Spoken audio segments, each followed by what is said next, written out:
Assalamualaikum warahmatullahi wabarakatuh. Perkenalkan, nama saya Ervina Lukman, NIM 290219597, Prodi Akuntansi Reguler Plus.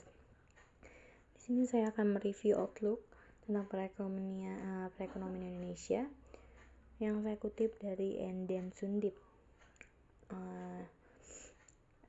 Mengenal Outlook perekonomian Indonesia bersama OJK oleh Faya dan Dia.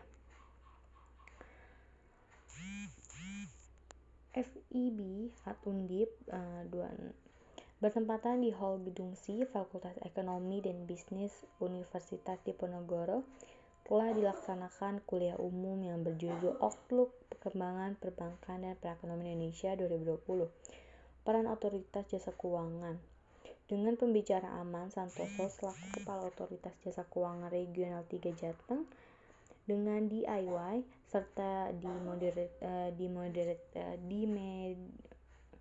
dimoderatori oleh Firman Syah yang merupakan Wakil Dekan Akademik dari mahasiswa FEB Undip, secara yang dimulai pukul 10.45, dibuka oleh Warsito Wakedar selaku Wakil Dekan Sumber Daya FEB Undip. Acara ini dihadiri oleh mahasiswa dengan jenjang pendidikan yang berbeda-beda, mulai dari D3 sampai S3. Di awal kuliah umum ini, Aman Santoso menjelaskan mengenai peran, latar belakang, dan perkembangan OJK. OJK di tahun 2013, walaupun di tahun 2011 sebenarnya sudah ada, tetapi di tahun 2013 inilah OJK secara resmi menjadi beban pengawasan keuangan untuk seluruh Indonesia. Kemudian, ia menerangkan mengenai latar belakang diperlukannya OJK.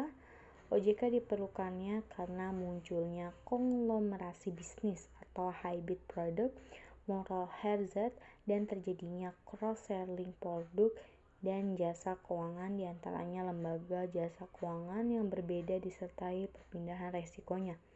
Kemudian mengenai peran dan fungsi OJK sendiri, ia memaparkan bahwa tugas utama OJK adalah pengawasan dan peraturan. Lalu untuk fungsi sendiri terdapat fungsi perlindungan konsumen. Dalam fungsi perlindungan konsumen ini, pemerintah merancangkan inklusi dan literasi.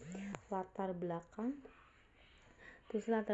pemerintah merencangkan ini karena banyak orang menggunakan produk keuangan tanpa mengetahui pemanfaat dan resikonya. Selain daripada itu, tingkat inklusi di Indonesia lebih tinggi dibandingkan tingkat literasinya. Selanjutnya, ia menjelaskan tentang dampak corona terhadap perekonomian di Indonesia maupun di dunia. Menurutnya, dampak negatif corona menyebabkan kemahalan pasar keuangan dan aktivitas perdagangan global serta turunnya nilai rupiah. Tetapi di balik dampak negatif itu terdapat dampak positif bagi Indonesia, yaitu kondisi ekonomi di Indonesia cukup kondusif untuk berinvestasi yang ditandai dengan banyaknya investor yang ingin masuk ke Indonesia. Aman Santoso juga memaparkan mengenai bahayanya vintage atau yang biasa disebut pinjaman online menjadi menakutkan jika digunakan dengan tidak bijaksana, ujarnya saat bicara dengan maraknya vintage ilegal. Dalam akhir pemaparannya, ia menjelaskan tentang outlook perekonomian 2020 di Indonesia yang dapat meningkat.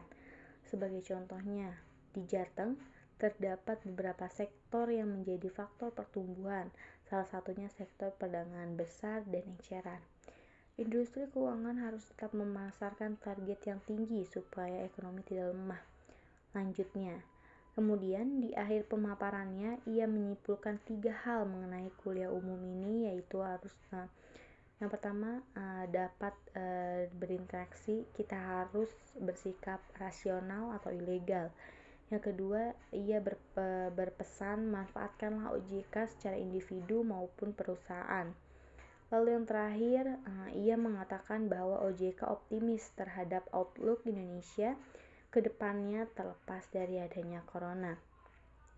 Acara ini berlangsung dengan lancar walaupun dimulai agak lambat, yaitu sekitar 30 menit dari jadwal yang semestinya. Di kuliah umum ini yang berlangsung saat ini, mahasiswa tampak sangat antusias. Hal itu terbukti saat di sesi tanya jawab mereka hanya mengajukan beberapa pertanyaan.